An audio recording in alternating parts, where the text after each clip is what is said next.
My name is Pamela Zappardino. I am your person of ceremonies today. I'm a member of the Carroll County Coalition of the Maryland Lynching Memorial Project. And this is our second event. 3 years ago, we did a remembrance in June on the day of the lynching to remind people that this actually happened in Carroll County. There are many people who don't realize that lynching happened here. And it's important that we recognize that and we remember it. These days, it seems like we're being asked to forget the past in a lot of places. And we don't want to forget our past in Carroll County because we learn from our past and who we were. So we have a variety of folks to bring you information today. And at the end, we are going to ask you to be part of a soil collection for the Equal Justice Initiative Legacy Museum in Montgomery, Alabama. They have collected soil from the sites of lynchings all over the country, and no, they're not just in the South. They're in New York, they're in California, they're everywhere. And so we have dug soil from the actual location of the lynching, which was not exactly here. This is where Townsend Cook was held before he was taken out by a mob of people and illegally killed. He was murdered, and that murder was never prosecuted. And while we can't go back and change that, we can honor the memory of someone who died wrongfully. And so I am going to ask Mr. Clyde Johnson from Carroll Community College to come up, and he's going to do the opening tribute. Today, in memory of Townsend Cook, we would like to begin our ceremony by lighting a candle in his memory. Light is the power behind all things in the universe. It opens the pathway for goodness. It dispels the darkness and evil. And so today we light the candle in his memory and in his honor, lighting hopefully a symbolic pathway towards his peace and his rest. When we light the candle, we're only going to ask that you would close your eyes after I light it in just a moment of silence to be grateful for all things good, all things right, all things powerful, and in his memory.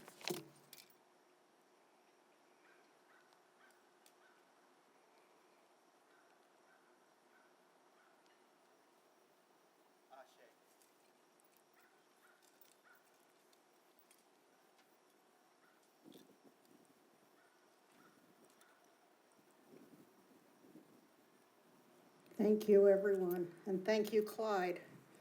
Through Mr. Will Schwartz, who is here, and who is the director of the Maryland Lynching Memorial Project, of which Carroll County is a part, put us in touch with a wonderful historian and genealogist, Jennifer Lyles. She's a public historian, and she has done a lot of work on the family tree of Mr. Cook. And I'd like to ask Jennifer to come forward, and she can tell us what she has found. Good afternoon. I would like to thank the Coalition as well as the family of Townsend Cook for allowing me to share his family history with all of you today. We first meet Townsend Cook in the 1870 census. He's living in Carroll County on the farm of Justice George A. Davis. Townsend's born in 1863-64 to Augustus Cook, who had been born in 1812, and Margaret, who was born in 1840. He is living with his siblings, Dennis, who was born in 1860, Roderick, who was born in 1862, and Mary, who was born in 1868. Being unable to find the family before 1870 leads us to believe that he and his family were most likely enslaved. By whom we do not know, but we have some clues. The family is living on the farm of Justice George A. Davis. His father was Henry S. Davis, who was an enslaver, whose 1860 slave schedule includes a number of enslaved individuals who could fit the description of Townsend's brother and mother. Also at this time, we find a cook who matches the description of Townsend's father. So again, we can't say for certain, but looking at the evidence we have, it is easily suggested that the Davis family enslaved portions of the Cook family until emancipation. Townsend potentially had a brother much older than he, a junior to his father, who was enslaved by the Benjamin W. Bennett family in Carroll County, and who had freed Augustus in order to serve in the Union Army in Company H, 4th Infantry, U.S. Colored Troops. Later dying at the newly constructed Army Hospital in Point of Rocks, Virginia. He had died of wounds sustained in battle. Later, his enslaver filed paperwork for remuneration for the loss of Augustus and was granted $300. Townsend's brother, Roderick Cook, who was born in approximately 1862, worked on the farm with his father and brother until leaving Carroll County at some point after 1880. On July 2nd, 1891, Roderick marries Julia T. Woodland of Baltimore City, and they live at 506 West Landvale Street in Baltimore, in the Upton neighborhood of West Baltimore. It was a traditionally black middle-class neighborhood in Baltimore. Upton at this time was home to Thurgood Marshall and Clarence Mitchell. Roderick was a driver while Julia was a dressmaker, and their life together was cut very short when on December 1st, 1899, at the age of 33, Roderick suffers from a blood clot and dies. He and Julia had no children. Townsend's sister Mary, who was born approximately 1868 and seen on the census in 1870 and 80, is not found after, most likely getting married, but I've been unable to find any information on her at that time. Townsend's other eldest brother, Dennis, was born March 29th, 1859. He, along with his brothers, was a farm laborer on the Davis farm, and on the 23rd of June, 1883, he marries Elizabeth Aquila of Anne Arundel County. While they're both living in Baltimore City, in 1887, Dennis is listed as a driver and living at 806 North Woodyear Avenue in the Harlem Park area of West Baltimore, another traditionally African-American community. Dennis and Lizzie have at least 5 children. Minnie, born in 1884, Edna, 1887, Herman, 1889, Clarence, 1892, and Frederick, 1895. By the time of Herman's birth, the family is living in Philadelphia, Pennsylvania. After the birth of Frederick, and before 1900, Elizabeth has died. The children are spread to various places in 1900. We find Dennis living with his new wife, Bessie, who was born in April of 1880, and they're living at 2827 West Kelowna Street in the Strawberry Mansion area of Philadelphia. On the 5th of October, 1909, Dennis dies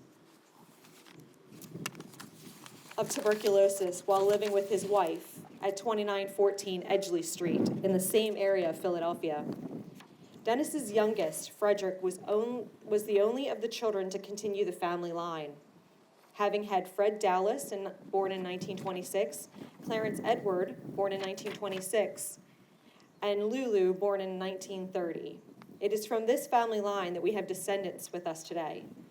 Where there were many years between the murder of Townsend and the birth of these family members, there isn't any record to let us know what they knew about their family history, their roots in Carroll County, Maryland, their grandfather's life in Maryland, and then Philly, or about their great-uncle Townsend. His short life, his death, and the connection they had to a lynching that took place in the past, but for some in the family, still very close to their own lives. Now, with this soil collection, I hope that we can bridge the gap and allow the Cook family to reconcile their painful past and begin a healing process. Thank you again for this opportunity to share the family history of Townsend Cook. Thank you so very much. We had spent a long time trying to find information about Townsend Cook's family, and it was only through meeting Jennifer that we were able to gather as much as she had to bring us. There are, I believe, Jennifer, a couple of living descendants who were invited to be here today, but aren't quite ready to do that, and we respected their wishes. But the family line does continue. So keeping with history, we want to look a little bit at the context of the time when Townsend Cook was lynched. And to do that, we have invited Dr. Bryn Upton, Professor of History at McDaniel College. From the start, our nation was divided ideologically between those who believed in the promise of the Declaration of Independence, that we are all created equal and have the basic rights of humanity, and those who believed that some people are better than others, and that the rights of humanity and citizenship should only go to the few.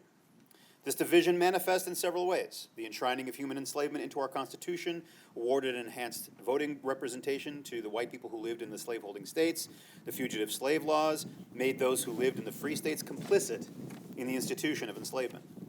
By the 1850s, the division in America became irreconcilable. Bleeding Kansas, Anthony Burns, Harper's Ferry, people were willing to take up arms to fight for their version of America.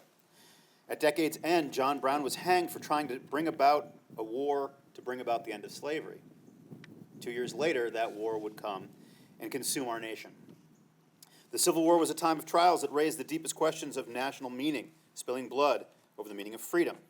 With the war's end, the victory of the principle of democracy and equality over white supremacy brought with it a chance for a new birth of freedom, as Lincoln called it at Gettysburg. But over the next decade, the struggle of 4 million souls released from the bonds of human enslavement, working to create sustainable lives for themselves, ran up against the old forces of supremacy. Reconstruction became more about economic reunion than human rights. Black participation in Southern politics was a revolutionary change, but it was only part of the change that brought about emancipation. Deviations from Southern traditions governing everyday racial interactions angered and frightened whites. The organization of political terrorist groups also made it extremely difficult to enforce civil rights laws. Groups such as the Knights of the White Camellia, the Palefaces, and most notoriously, the Ku Klux Klan, which was formed by Confederate veterans in 1866. These groups attempted to impose social, economic, and political control over former slaves and their allies by intimidating voters and enforcing Southern racial hierarchies. Although the Klan drew its foot soldiers from the ranks of poor white Southerners, the Southern planter aristocracy encouraged, condoned, and sometimes controlled their actions. Violence was not randomly directed. It was political terrorism designed to restore Southern white power. Their tactics ran the gamut from individual beatings and whippings to massacres. Though some historians have speculated that blacks were unwilling or unable to defend themselves, there is strong evidence to the contrary. Suggestions of general black acquiescence to intimidation that made its way into textbooks and into our popular history were more propaganda than reality. But those who resisted were likely to pay a heavy price. Black judges issued arrest warrants. Black sheriffs jailed white terrorists. Confrontations between black soldiers or returning veterans and whites were common. Black troops arrested the white chief of police in Wilmington, North Carolina, when he refused to surrender his weapons as ordered. Black soldiers in Victoria, Texas, retaliated for the murder of a black civilian by lynching the white killer. And black soldiers in South Carolina shot a Confederate veteran who had stabbed a black sergeant who had refused to leave a railroad car in which white women were seated. Many black veterans retained their military weapons, and some formed militia units to protect their communities. The freedmen did not submit meekly to Klan violence. A political compromise in the winter of 1877 brought Rutherford B. Hayes into the White House in return for business and government investment in the South, the withdrawal of most U.S. occupying troops, and the tacit understanding that Southern black people would be left to the mercy of their white political leaders. This entente between the political parties led to the disarming of local black militias and the reassertion of white control over black labor, essentially ending black political influence. Supreme Court decisions in a series of cases between 1873 and 1883 removed federal protection for almost all black civil rights, striking down the Civil Rights Act of 1875 and effectively thwarting the 13th, 14th, and 15th Amendments to the Constitution, leaving the responsibility for protecting black rights to the states, which allowed terrorists free rein, as several states refused to recognize black civil rights and citizenship, bringing the promise of Reconstruction to an end. W.E.B. Du Bois called Reconstruction an unfinished revolution, from feudalism to industrial democracy, and predicted the problem of the following century would be the problem of the color line. Writing anonymously in an 1885 New York newspaper, one black Kentuckian stated, "We cannot stand it any longer. We should kill as well as be killed." But black people around the country understood the impracticality of armed confrontation with whites and the dwindling prospects for justice. Lynchings were on the rise. Between 1882 and 1968, 45 of the 48 contiguous United States saw lynchings. So not merely in the former Confederate territories, but across the nation, black citizens found themselves under near constant threat.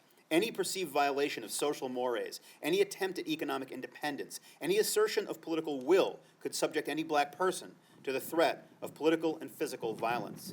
This was the world of Townsend Cook. White terrorists trying to enforce a social stratification that existed in the pre-war South, using violence as one of their strongest tools. Thank you very much, Bryn, for that context. It's really important to recognize that, again, this was not the old Confederacy. Yes, there were lynchings in the old Confederacy, but there were lynchings, if it was 45 out of the 48 contiguous states, that says it's a lot more than the old Confederacy. It was the new states that had come into the Union, some, into the 20th century. It was everywhere. The NAACP in New York City used to hang a banner outside their window as soon as they got word that said, "A man was lynched today," or "A person was lynched today." Because it wasn't only men that were lynched. Women were lynched, children were lynched, babies were lynched.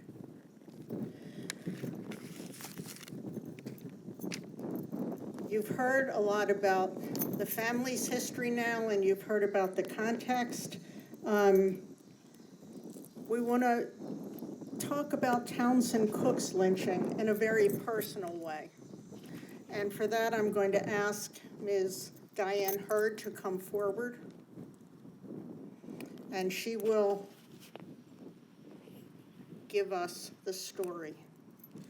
The newspaper read, "The lynching of Townsend Cook on Tuesday in Westminster was the proper thing to do under the circumstances. It saved the poor woman from telling the terrible tale before the grand jury, and then again to the curious crowd in the courthouse. It was reported that the Mount Airy Raiders were just one night ahead of a band being organized at another point for the same purpose. Nearly everyone here endorsed the lynching and agreed that crimes of this nature are becoming far too common. At the end of the road, they threw away their mask. They then took me out on the Mount Airy Road about a mile and hung me from the limb of the white oak tree on the farm of Thomas Stevenson. They stripped off all my clothes down to my pantaloons. My check shirt was torn to ribbons and fluttered from my waist in the wind. Down my back trickled small streams of blood, which saturated the part of the rope on the back of my neck and continued to my hips, where it soaked my clothes. My hat, my coat, and my vest were all at the base of the tree. They strung me up 5 feet off the ground and fired 2 bullets in the back of my neck. The marks of the horse's hoofs were all over the ground. Around my neck was a stout piece of clothesline, and a hitching strap. These were tied to a halter, which in turn was fastened to another piece of rope. The whole dripping from the dog chain, which was wrapped around the limb of the tree. My head was about 10 feet from the bough. One of the maskers had climbed the tree, made a firm knot in the chain, and after I was in midair, shot me in the head.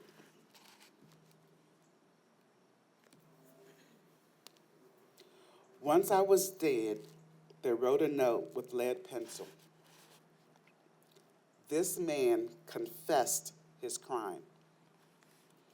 Then they pinned it to the tree and rode away.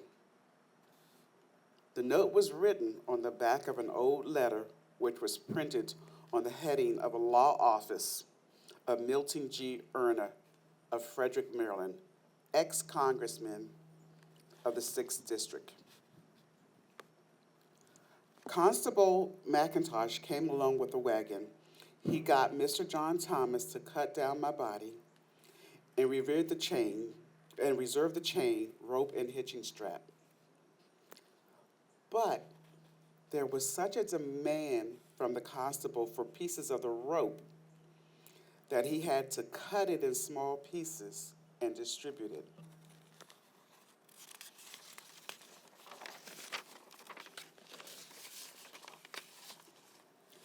My body was placed in the wagon on a litter of straw, and it was examined. They said that the bullet wound in my head was simple, local, and in no way related to my death. My cause of death, a broken neck. On June 2nd, a little black board was hung outside the Western Maryland Railroad station in Westminster, Maryland, and it stated, Cook, the colored ravisher of Mrs. Knott, was lynched here at 1:30 o'clock this morning. He confessed his crime. Here's what happened. Last Saturday, I was at the home of my mother on the farm of Justice George A. Davis. A group of men came in and took me away, stating that I was accused of doing something to Mrs. Knott's. I strongly denied having been at Mrs. Knott's home, but they took me to her house, where Mrs. Knott identified me by a small protuberance on the lid of my eyelid, on the right of my eye.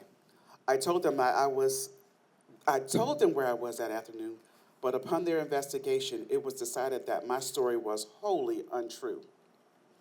The story was told in Mrs. Knott's house with her husband, myself, a number of residents of the neighborhood.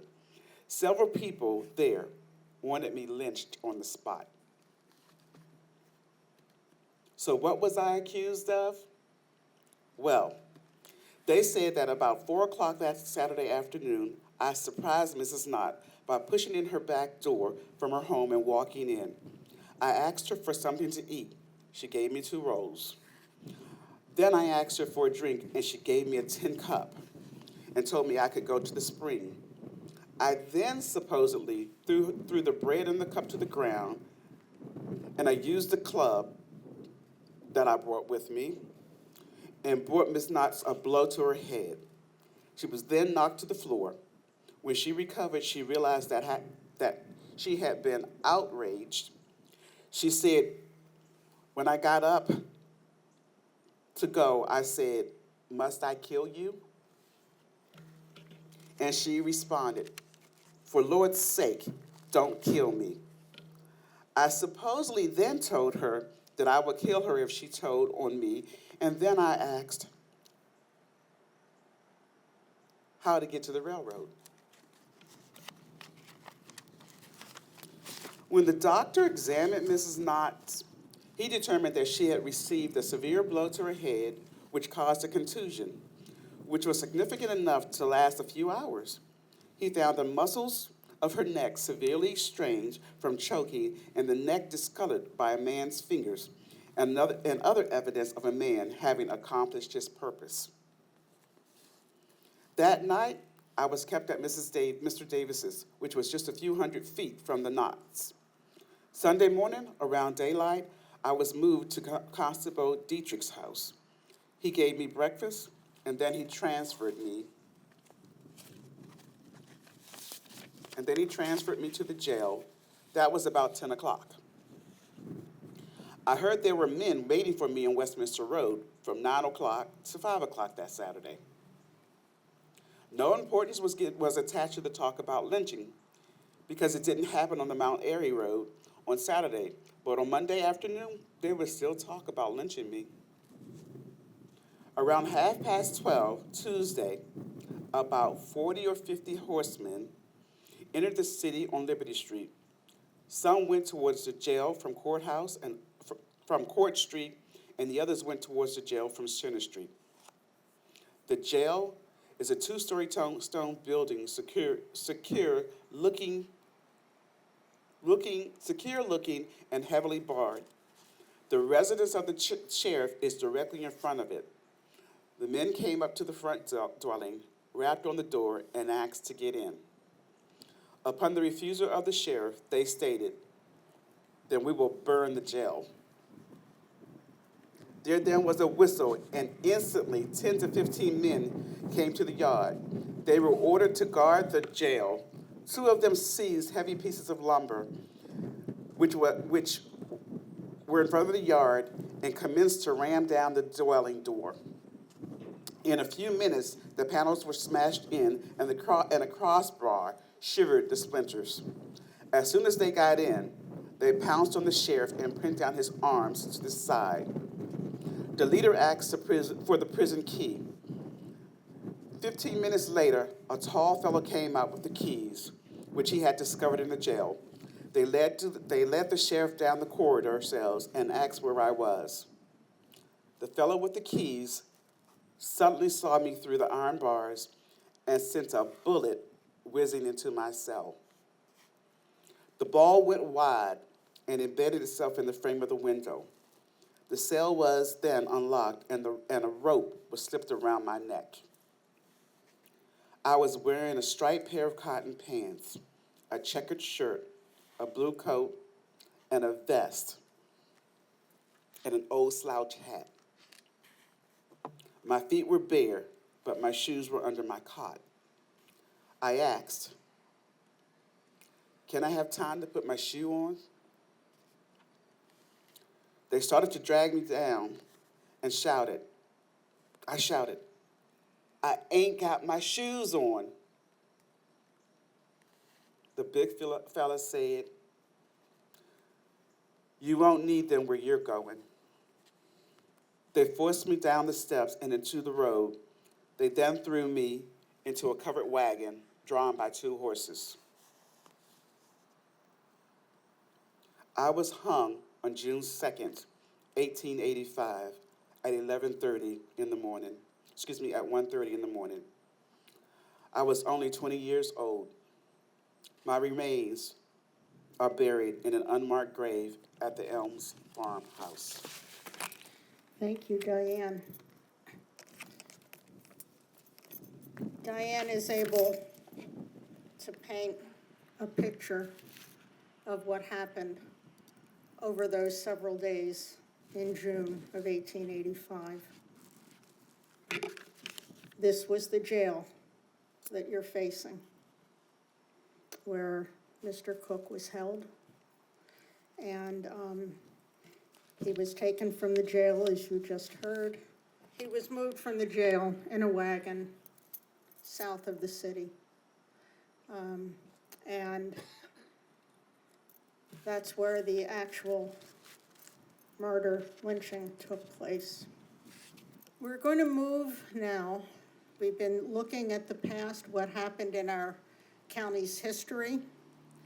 And we're going to talk a little bit about where we've come from there. You'll see this part is called From Past to Present.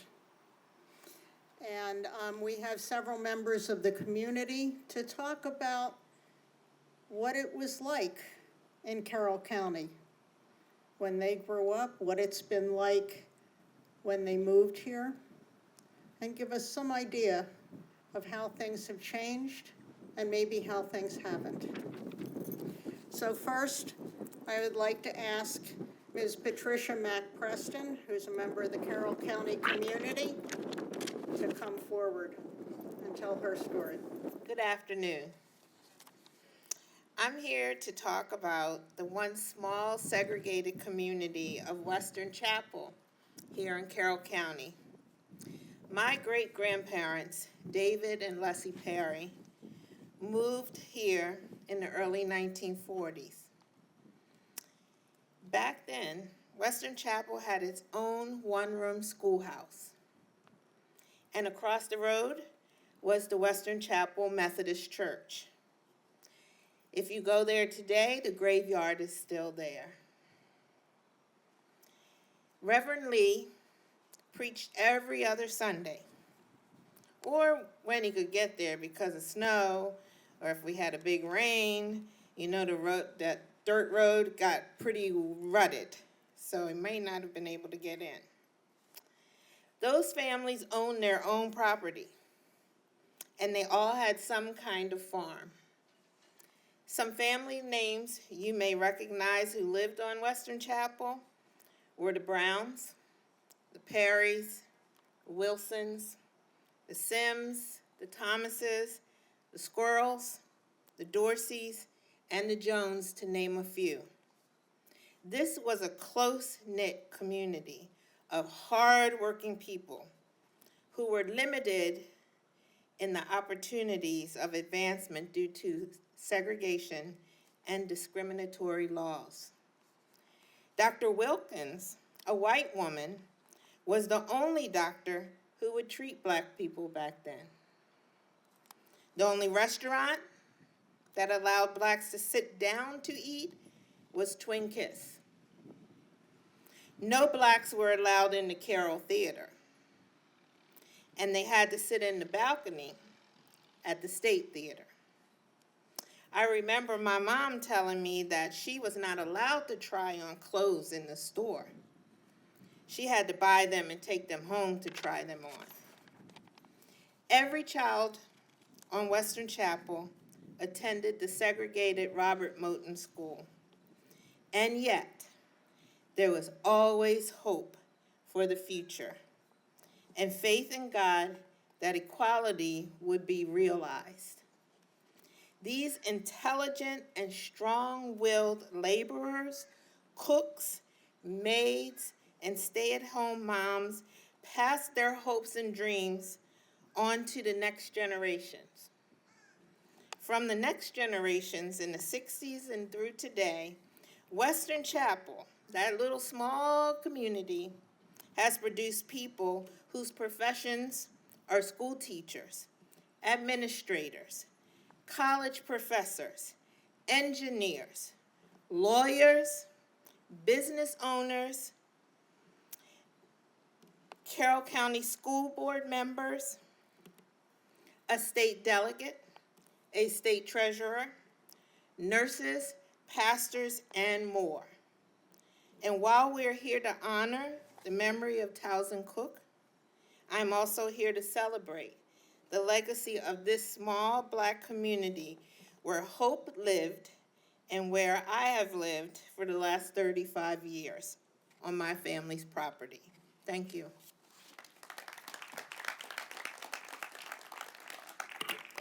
Thank you, Patricia. Western Chapel is still going strong. Next, we have a McDaniel social work student, Nikki James. The most vital duty of any citizen of the world is to educate themselves. Learning, interacting with, and understanding our history is not just a pursuit of knowledge. It's a necessity for shaping our shared future.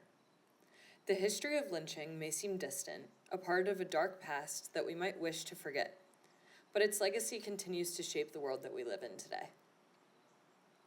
I'm honored to be here today as we stand here and recognize that building a better society is our moral obligation to future generations. We must acknowledge and confront the painful truths that have shaped our society, and we must carry the responsibility of improving and moving forward. This ceremony of remembrance we participate in today is a practice of remembrance and reflection. We must remember where we have been so that we can guide ourselves to a better place. By engaging with this remembrance, we reaffirm our commitment to a future free from the hatred that fueled the violence of this lynching. Empathy and human dignity must be at the heart of all of our actions. If we fail to remember and learn from the past, we miss a critical opportunity to grow as individuals and as a society. We risk allowing prejudice and violence to take root once again, repeating the mistakes of history. Without this understanding, we might continue to live in a world where inequality and injustice go unchecked, where the pain of past generations is dismissed rather than addressed. If we ignore opportunities like these to reflect and learn, we risk creating a society blind to its own flaws. We would lose the chance to build a future that is informed by the lessons of the past, and instead, we may perpetuate cycles of harm and division. But there is hope. By engaging in this process of remembrance, we empower ourselves to be better, to be more compassionate, more just, and more committed to creating a world where everyone's humanity is recognized and respected.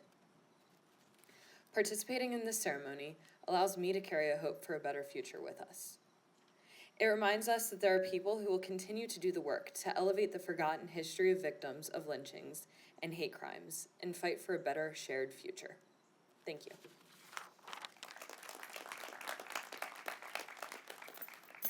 Thank you, Nikki. We have two more folks who are going to speak. One is an educator here in Carroll County. Actually, we have a lot of educators here, but one is going to speak. And that is Mr. Jesse Harrington, who teaches here in Carroll County Public Schools, I think at Liberty, am I right? Liberty High School. Every year I start off the school year and I ask students two questions. The first is, what is history? And many of them say it's the past. It's things that happened before. And I said, okay. And then I said, why is it important to study history? And many of them say, so I can graduate high school. But this year I got some good answers. Everywhere I walk, I see former students or students that I currently teach, and they come up and say, oh, Mr. Harrington, I appreciate you. I really, really enjoyed you in class. And when I think back to why we're here at this point and looking at the past and seeing what this tragic incident, it's not even an incident, that happened to Mr. Cook and the Carroll County that existed then and how far we've come. I think that our goal is to make sure we can keep moving that path forward. Let's continue to see if we can continue to be pilots of change. Continue to see if we can move this place to be a place where all people feel like they can be a part. I'm gonna leave it over to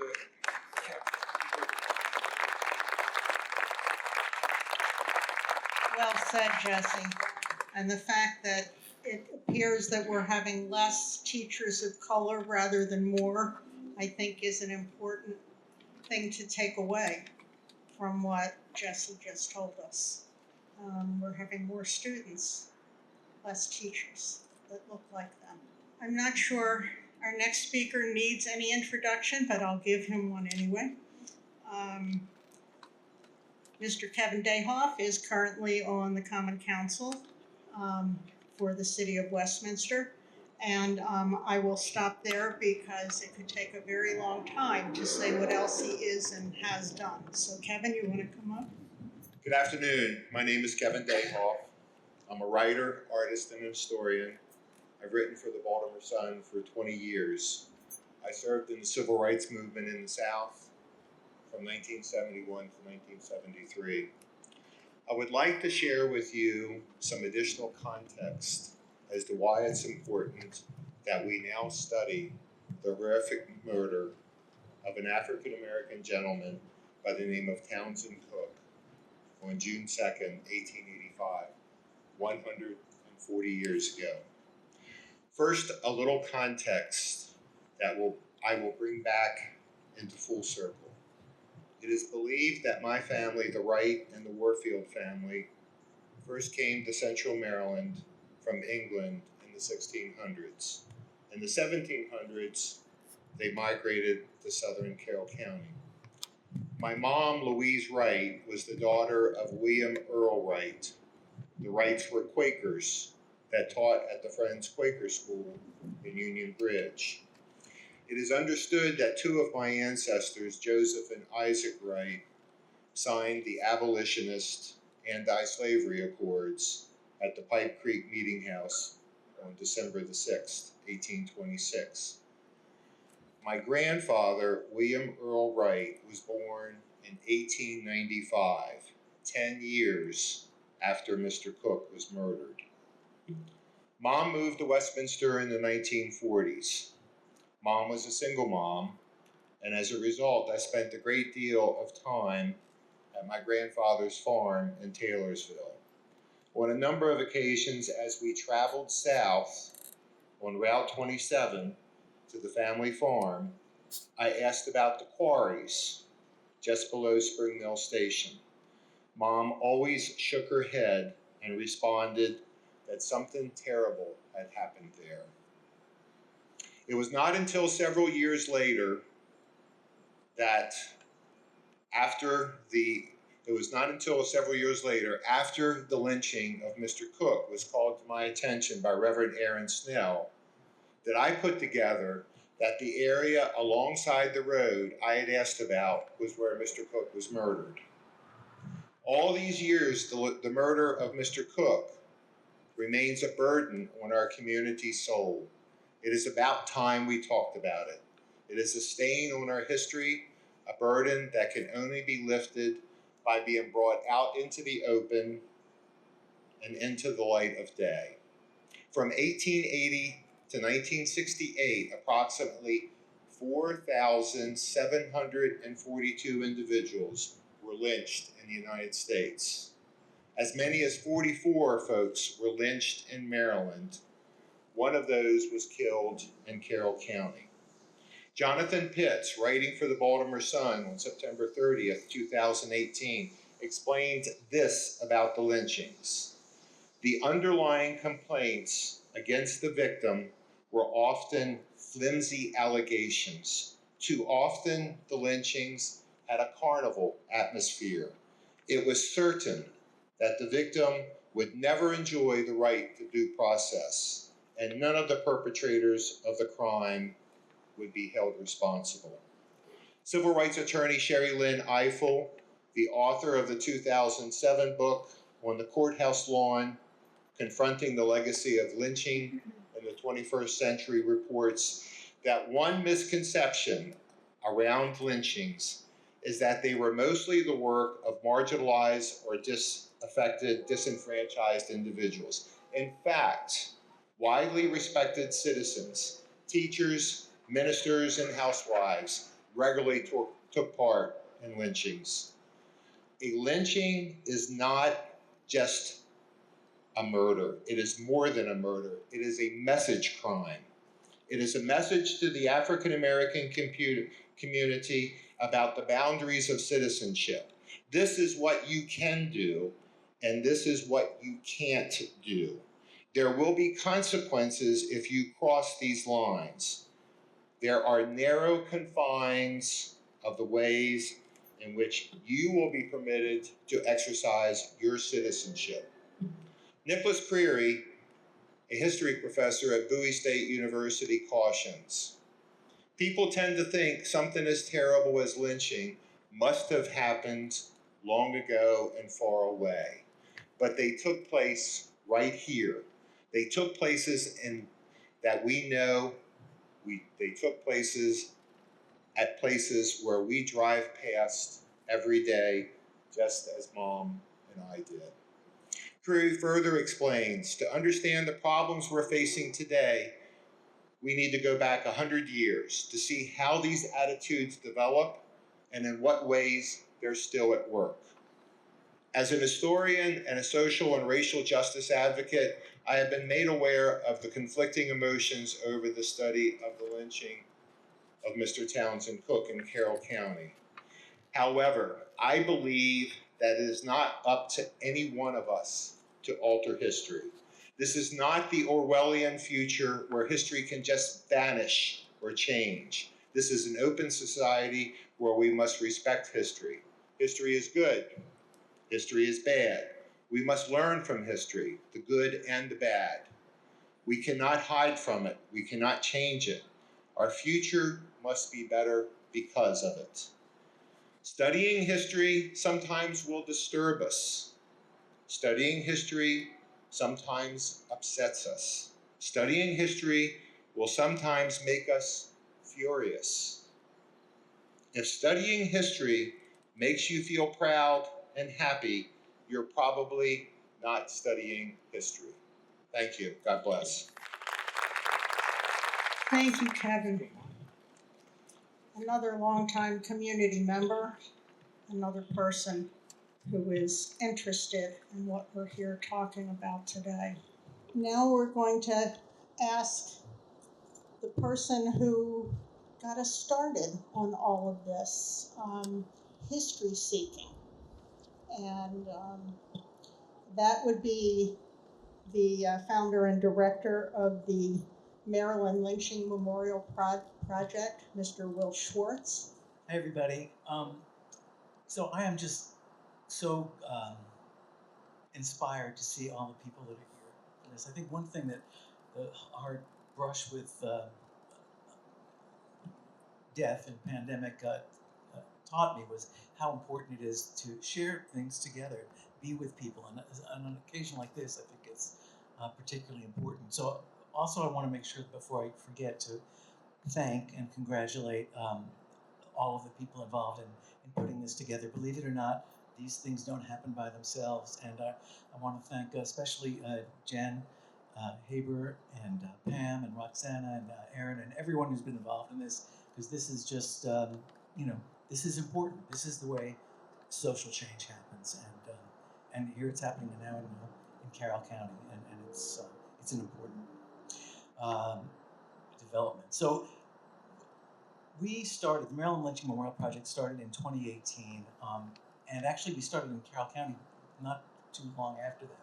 I think we had an event at the library with Jim and others that fall of 2019. And so we have, as Pam had mentioned earlier, this history's been neglected for far too long, and its effects have also been hidden. So when we started the thing, basically there are three purposes to what we do. One is to research and document the history of racial terror lynching in Maryland, and by our count, there are 38 that we know of, 38 documented racial terror lynchings. We also advocate for public acknowledgement of these murders, and hopefully that in doing all of this, we honor and dignify the lives of the victims. And ceremonies like this are really an important part of how we do that. We're bringing the discussion that has been neglected for so long, bringing that discussion into the public square, and that's important. And we do that, one, to correct the record, and that is reason enough, but also to connect the history of lynching with lingering, social and racial inequities that we suffer with, the health disparities, income disparities, education, and so on. These are all connected to the legacy of lynching, and the through line is white supremacy. I mean, that's what fueled all of this, and we can't be afraid to not say it and not acknowledge it and not confront it. That's what this is all about. And then hopefully once we make that connection, we'll be moved to intervene and not wait for there to be an effect, but stop it before it happens. And so that's really essentially what we're doing here today. And ceremonies like this are an important part of how we do that. This is what social change looks like. When we started in 2018, there were no coalitions, there were no historic markers in the state, and then but now, 6 years later, there are coalitions in 14 of the 17 counties in Maryland where we know these lynchings took place, and there are at least 8 or 9 historic markers. The soil collections I've lost count of, and that's important. You know, change is insidious, but change happens, and so that we need to continue to remember that. You know, to keep going.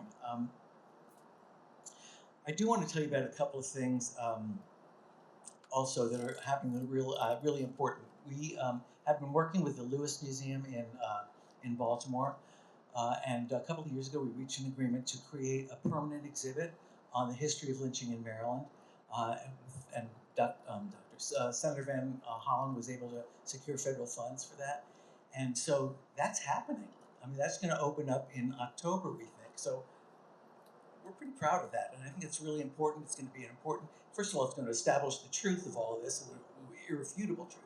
But I also think, and this is also very important, that it's going to be a bulwark for truth itself, which is an endangered species these days. So we're very excited about that, and I hope you'll come visit it once that happens. And then the other thing is we do an annual conference every year, and it's really a stunning event, I think, every year. And I think it was really responsible for galvanizing a lot of interest in public support when we started. The first one was in 2018, and it was really almost within days after that event that we started getting requests to speak, to help organize coalitions all over the state, including with Jen in Anne Arundel County in her former lifetime. That was the very first place we went to after that conference. So there's panels and presentations and performances and films, and it's just a wonderful day, a really thought-provoking and a day of reckoning and really understanding the many ways that this history continues to affect our lives, and suggest ways that we can address it. So that's going to be on November 2nd. I hope you take a look at our website, Maryland Lynching Memorial Project. It won't be hard to find, and there's a lot of information there on that. And then I also hope that you'll just continue to support the work of this coalition, because this it's so important that we stand up and we reclaim our history. This is the opportunity. So thank you very much, and I look forward to seeing you soon. Thank you, Will. Yes, we did have our first meeting in the library, and it was a group pretty much like this. It was wonderful to see that there were many, many people who were interested in doing this work and doing this searching and learning, because we didn't know when we had that first meeting if we were going to just be talking to each other. And luckily, the community turned out. And we appreciate that, and we appreciate your being here today. I'm going to ask Jennifer Haber, who's been sharing the effort this time around, to come up, and she has some announcements. I have the honor of thanking everyone for being here today. Your presence, all of your presence, is a major contribution to what we're doing, to truth, and hopefully future work and making change. So we're just so grateful. I know a lot of people have talked about the importance of telling the truth, especially these days. And I just wanted to quote Ida B. Wells, it's also in your program, "The way to right wrongs is to turn the light of truth upon them." And so we encourage all of you to please bring the conversation about this event, bring it home, bring it to work, bring it to your friends and family. It's so important. And to that end, we offer you materials, and please don't be shy. All of the materials are here for you to take home. So we have EJI books and calendars. Take them for yourselves. Keep them in your homes, but also if you know somebody who wanted to be here today, maybe somebody who should be here today, please take them and share. The library has put together an amazing reading list that we would encourage you to please take home, and the programs, share them far and wide. And if you want an electronic copy, please come see me, and we can certainly mail that to you. we would really encourage you to please turn to your program and see that we have a barcode to join us. We have a MailChimp list that is expertly administered, so you can take a picture and please join our MailChimp list. Please encourage other people. If you're not a barcode fan, please come find me and I'd be delighted to write down your email address. We are just a group of citizens that care about these issues. We meet monthly, virtually. It's a very small time commitment. You're not obligated to do anything, but many hands make lighter work, and you would be so welcome to join us. I want to tell you that we are planning for a memorial marker ceremony for next. We don't have a specific date. We know June 2nd, of course, is the anniversary of Townsend Cook's murder, so it will be around that time, but we are working to install a memorial marker for Townsend Cook, so please keep that in your mind. And this is incredibly hard work. We all know that. And I just think a quote by Amanda Gorman is very appropriate. There is always light if only we're brave enough to see it, if only we're brave enough to be it. And thanks to our speakers and our singer and to all of you for being rays of light. And please do join us. Thank you. Thank you, Jen. I also wanted to offer our thanks to the Carroll County Sheriff's Department. Sheriff Jim DeWeese and the officers here have helped us every step of the way. They have provided this space for us. They went out to the Ag Center and said, hey, we need 100 chairs. And I guess they got some weird looks, but they brought the chairs, they set them up. They made it possible for us to determine exactly where Townsend Cook was lynched and to be able to gather soil from that site. Without the Sheriff's Department, it would have been very, very difficult to do that. So we are grateful to the officers in the back, and please, I know that Sheriff DeWeese wanted to be here. He is at a sheriff's conference somewhere that's not here. I don't remember where. But, again, thanks to you all. Thanks to Jake Fine, who I don't think made it into the program, but yes, it is drumming accompaniment by Jake Fine, so he did make it in. Another McDaniel graduate who's done good. And was thrilled to be here to provide a little rhythm to what we're doing today. So, given that, I would like to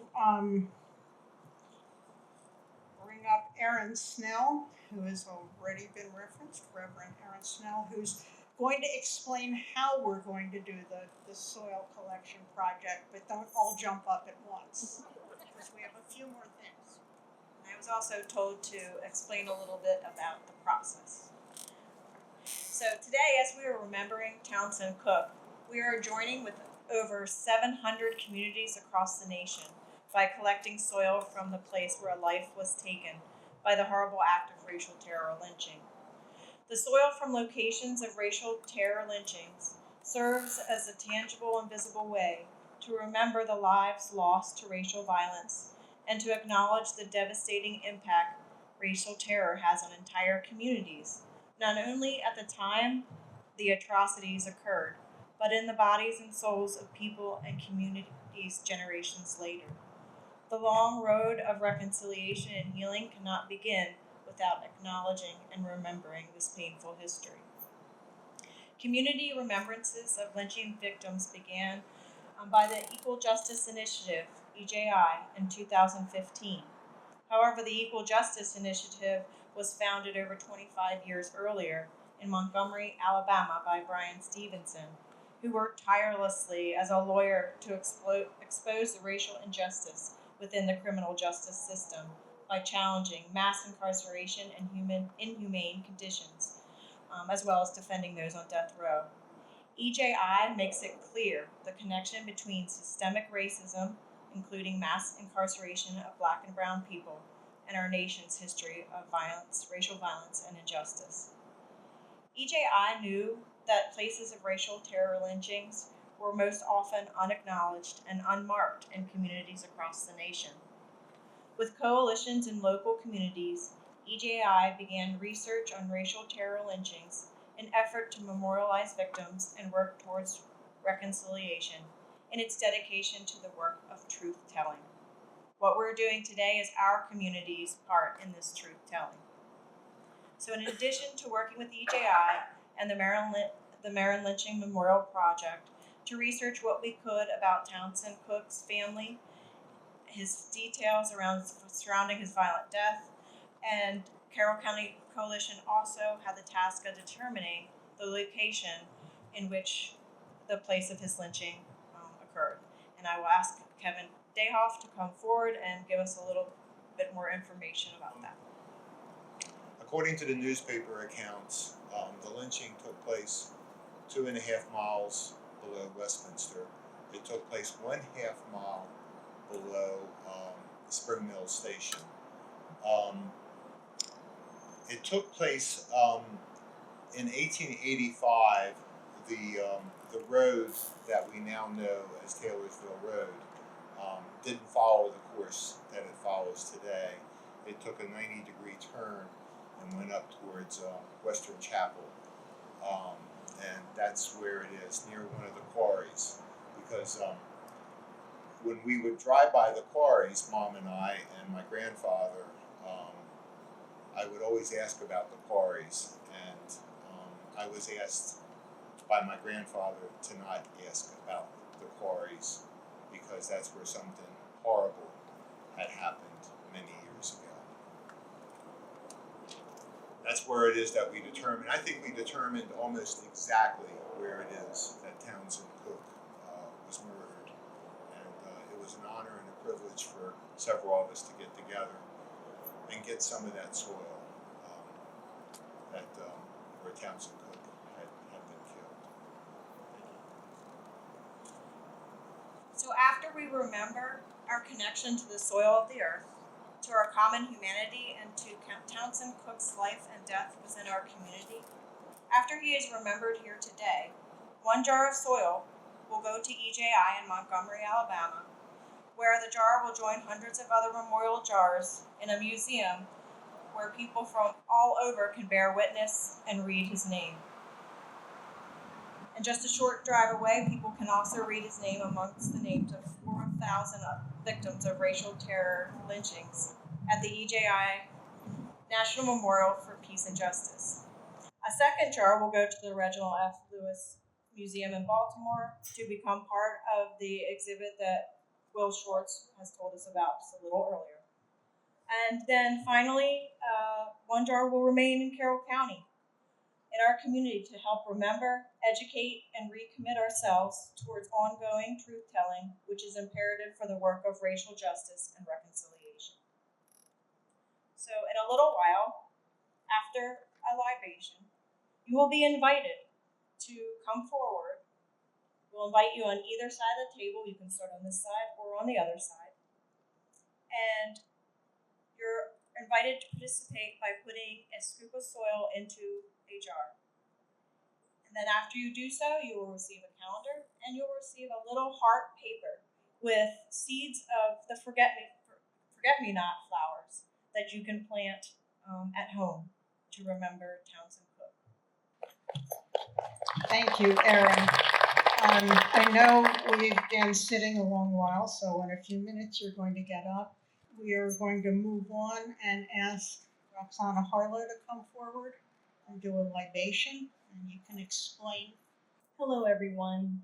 Before we go through the process of putting the soil into the jars, we just want to honor Townsend Cook again, and by going through a libation, by having a libation. So we'll now participate in the old African tradition of pouring libation. There'll be 3 times that Clyde Johnson will pour, and with each, I'll invite you all to say Ashe, meaning so let it be. It's the power behind all things in the universe. Today we gather at this moment as a people who believe in unity, equity, fairness, and justice. We believe in harmony and balance in the universe. We gather as a people who cannot change the wrongs and tragedies of the past, but we believe in a path to right and the restoring of dignity.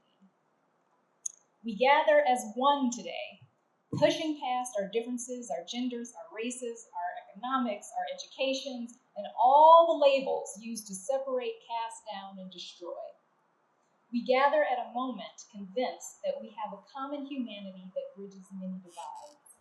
We come convinced that life nor death, that things past, present, or yet to come, that no power or laws created can separate us from true justice, who created us to be one. We gather at this moment reflecting on a troubled past, a history of enslavement, brutality, and lynching, a shallow promise of freedom camouflaged by segregation and the inhumane and unequal treatment that was law. We gather in the shadow of the resilience and resistance of our ancestors, knowing that the uniting of community tonight in the city of Westminster, in Carroll County, Maryland, means traveling down the painful historical road that led to the traumatic passage of Townsend Cook in the year 1885 at the hands of brutal lynchers. We gather to invite healing and safe passage to him.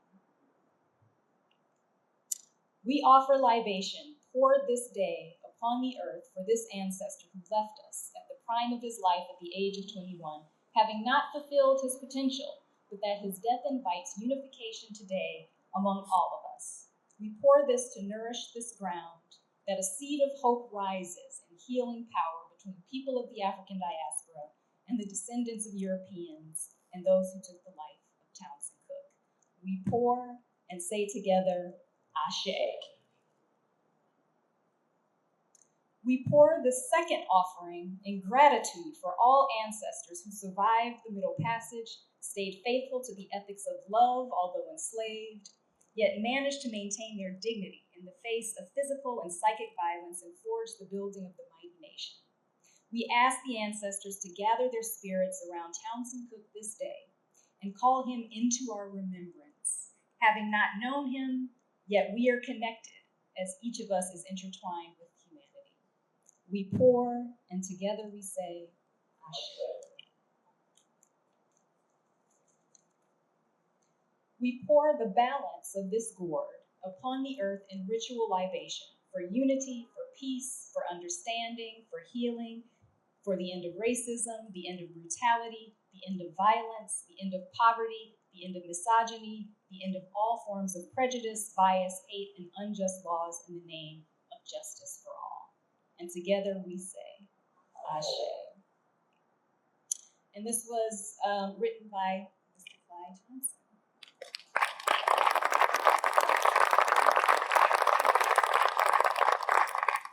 Now, before we line up to scoop soil, I just want to share some words by Brian Stevenson, who said, and I quote, "In this soil, there is the sweat of the enslaved. In the soil, there is the blood of victims of racial violence and lynching. There are tears in the soil from all those who labored under the indignation and humiliation of segregation. But in the soil, there is also the opportunity for new life, a chance to grow something hopeful and healing for the future." And in my words, Townsend, you did not deserve this. We work to make sure that the terror and injustice that took place here isn't forgotten, that you are not forgotten. And so we now invite you to line up. We will, I invite the organizing committee to line up, and then invite you all to follow us to scoop soil. As you are scooping the soil, Mr. Jake Fine will be playing the drum again for us, just to sort of set the tone. We ask that you do this in silence. It is a profound honor to be able to scoop the soil into these jars. And Jake, thank you very much for being a part of this. So with that, please take your place in line.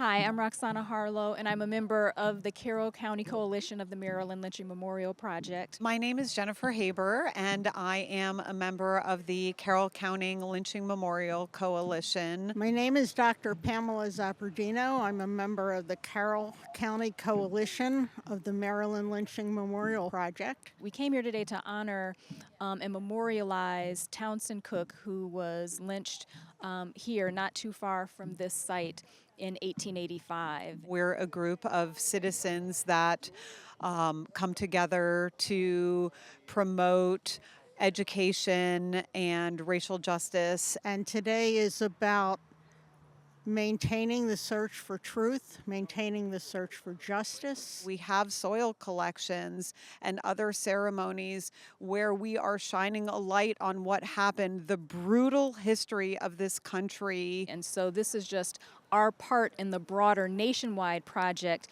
to honor lynching victims, to memorialize them by collecting the soil from areas where they were lynched and then preserving that, having ceremonies around that, memorializing that, and then displaying that at the museum that is in Alabama, but also in the local states where those lynchings took place. Remembering in a time when history is being downplayed by so many people that our history is what makes us who we are. Hopefully, if we understand our history and we face it, we can actually start to become change makers.